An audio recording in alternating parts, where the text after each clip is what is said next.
আসসালামু আলাইকুম দর্শক, এই মুহূর্তে আমি আছি রাঙ্গামাটি জেলার বরকল উপজেলাতে একটা মংপাড়াতে আছি। আপনারা দেখতে পাচ্ছেন যেখানে পাহাড়ের বিভিন্ন উপজাতিরা আছে, তারা হচ্ছে বিভিন্ন সবজি চাষ করে থাকে এখানে।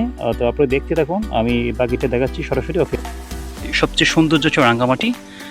তো এই মুহূর্তে আমি আছি একটি ক্ষীরা খেতে। তো আসলে এত সুন্দর পাহাড়ের মধ্যে জুম চাষ যারা আছেন তারা করে থাকে। তো আপনারা দেখতে পাচ্ছেন এই যে চমৎকার ক্ষীরা, এটা আমরা নিতে চাচ্ছিলাম, বলছিলাম দাদাকে, দাদা তুই কিছু ক্ষীরা সংগ্রহ করে দে। সেই মুন্নি দাদা আমাদেরকে ক্ষীরা বাগান থেকে আমাদের পেরে দিচ্ছে।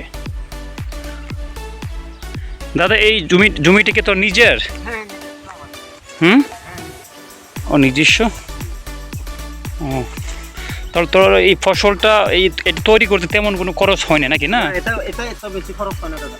টাকা ইনভেস্ট করা লাগে নাই? কারণ বেশি দামও কম, সেই জন্য বেশি লাগে।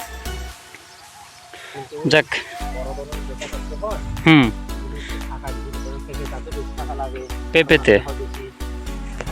তো আপনারা দেখতে পাচ্ছেন আসলে এই যে কি সুন্দর সুন্দর ক্ষীরা এখানে। এটাতে কোনো কেমিক্যাল দেওয়া হয়েছে? না দাদা, কেমিক্যাল ছাড়া না, একবার ফ্রেশ, একবার ফ্রেশ মাছ। যে এই যে ফ্রেশ দিকে এটা পোকা ধরছে, আর কেমিক্যাল থাকলে কখনো পোকা ধরবে না। সঠিক না? সঠিক। আসলে খুবই চমৎকার। এই যে দেখেন কত সুন্দর। আসলে এই পাহাড়ের মধ্যে এত সুন্দর, তারা খুব কষ্ট করে এই জমিগুলি চাষ করে থাকে।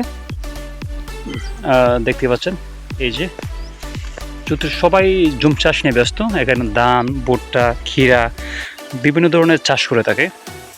এই যে পাহাড়, এটা হচ্ছে হালকা সমতল, এই সমতল থেকে তারা বিভিন্ন চাষবাস করতে পারে। তো আজকে এই পর্যন্তই, আবার দেখা হবে। আসসালামু আলাইকুম, থ্যাংক ইউ সো মাচ।